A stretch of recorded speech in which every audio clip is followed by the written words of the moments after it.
যদিও জনপ্রশাসন সংস্কার কমিশন 75% করার কথা আগে যেটা ছিল সেটাকে 50% করার প্রস্তাব দিয়েছে। এরপর একটি বিভ্রান্তিমূলক তথ্য প্রচার করার জন্য এছাড়া জনপ্রশাসন সচিব স্যার তিনি গণমাধ্যমের সামনে বলেছেন যারা অবসরে গেছেন, ইভেন যারা মারাও গেছেন, প্রশাসন ক্যাডারের ব্যক্তিদেরকে 1 নম্বর গ্রেড প্রতাপেক্ষভাবে দেওয়ার জন্য কাজ চলছে। অন্য সকল ক্যাডারকে 4 নম্বর বা 3 নম্বর গ্রেডের মধ্যে আটকিয়ে রেখে একটি ক্যাডারের অবসরপ্রাপ্ত ব্যক্তিদেরকেও 1 নম্বর গ্রেডে দেওয়ার একটা সিদ্ধান্ত তারা নিয়েছেন।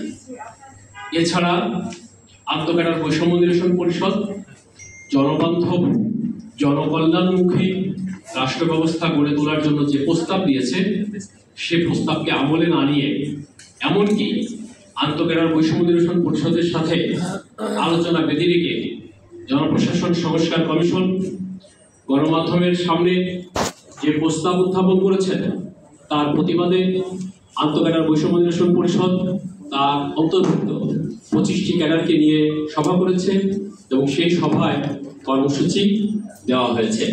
কর্মসূচিতে আগামী 24 তারিখ মঙ্গলবার সকাল 11টা থেকে দুপুর 12টা পর্যন্ত 1 ঘন্টা প্রজাতন্ত্রের ক্যাডার সার্ভিসের 25টি ক্যাডারের সকল কর্মকর্তা কলম বিরতি পালন করবে। শুধুমাত্র স্বাস্থ্যের সাথে যারা জড়িত তাদের ইমার্জেন্সি যে চিকিৎসা সেবা সেটি চালু থাকবে। 26 ডিসেম্বর 2024 বৃহস্পতিবার সকাল 11টা থেকে 12টা পর্যন্ত সকলে স্ব অফিসে কর্মস্থলের সামনেই মানববন্ধন কর্মসূচি পালন করবে।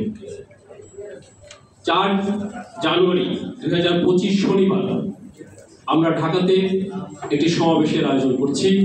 সেই সমাবেশ পর্যন্ত আমরা আশা করব সরকারের সংশ্লিষ্ট সেক্টর আমাদের সাথে আলোচনা করে সরকারি প্রজাতন্ত্রের কর্মচারীদের এমন বিভেদ দেখতেও সুন্দর লাগছে না।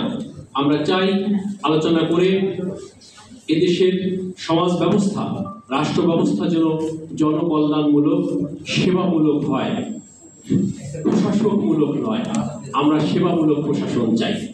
সে লক্ষ্যে 4 তারিখের মধ্যে যদি এটির কোনো সমাধান না হয় তাহলে 4 তারিখে আমরা আলোচনা সাপেক্ষে পরবর্তী কর্মসূচি ঘোষণা করব।